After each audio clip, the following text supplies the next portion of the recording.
Hello అండి. చాలామంది ఓపీలో వచ్చే కపుల్స్ ఎస్పెషల్లీ ప్రెగ్నెన్సీ టైంలో కలవచ్చా లేదా అనేసి ఫ్రీక్వెంట్గా అడుగుతున్న డౌట్ అనమాట. అది కూడా కొంచెం మొహమాట పడుతూ అడుగుతుంటారు. సో దానికి ఏం ప్రాబ్లం లేదు, అందుకని నేను ఇప్పుడు ఈ వీడియోలో చెప్తున్నాను.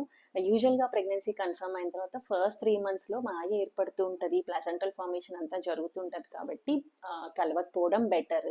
ఎందుకంటే కలిసిన తర్వాత కొద్దిపాటి బ్లీడింగ్ అట్లా అయ్యే ఛాన్స్ ఉంటుంది. అండ్ 9th month వచ్చిన తర్వాత అంటే 36 weeks తర్వాత కూడా డిస్టెన్స్ మెయింటైన్ చేస్తే బెటర్ అవుతుంది. ఎందుకంటే ఆ టైంలో కొంచెం ఇన్ఫెక్షన్స్ అది కామన్గా వస్తుంది, వాటర్ లీకేజ్ ప్రాబ్లమ్స్ అయ్యే ఛాన్స్ ఉంటుంది.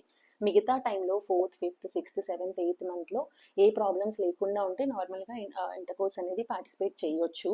అండ్ కొన్ని కండిషన్స్ ఉంటాయి, అంటే మాయ కింద కొన్ని conditions like placenta previa, polyhydramnios, diabetes in pregnancy ఉండి recurrent vaginal infections, cervical insufficient అంటే సర్విక్స్ లూజ్గా ఉండడం, స్టిచ్ చేయడం, అలాంటి కండిషన్స్లో మాత్రం డిస్టెన్స్ మెయింటైన్ చేయడం బెటర్. అందుకని పేషెంట్ కండిషన్ని బట్టి గైనకలాజికల్ డాక్టర్ ఎలా అయినా చెప్తారనమాట దాని గురించి అడ్వైస్. ఇంకొకటి ఏంటంటే 9th month వచ్చాక ఫ్రీక్వెంట్గా ఎన్నిసార్లు కలిస్తే అంత బెటర్. దానివల్ల దారి తెరుచుకొని నార్మల్ డెలివరీ అవుతుంది అంటారు, కానీ అదేం కరెక్ట్ కాదు. It's a type of myth only. కాకపోతే it's sort of perineal exercise అవుతుంది పెరీనియల్ మజిల్స్కి, కానీ కలవడం వల్లనే దారి తెరుచుకుంటుంది అని కాదు, ఇంకా ఇన్ఫెక్షన్స్ అయ్యే ఛాన్స్ ఉంటుంది. దానికి మనకి నార్మల్ డెలివరీకి 9th monthలో కావాలంటే మేము ఎలాగో ఎక్సర్సైజెస్ చూపిస్తున్నాం కదా, ఆ ఎక్సర్సైజెస్ పాటిస్తే సరిపోతుంది. సో ఈ మెథడ్ ఇలా ఫాలో అయితే సరిపోతుంది. ఓకేనా? Thank you.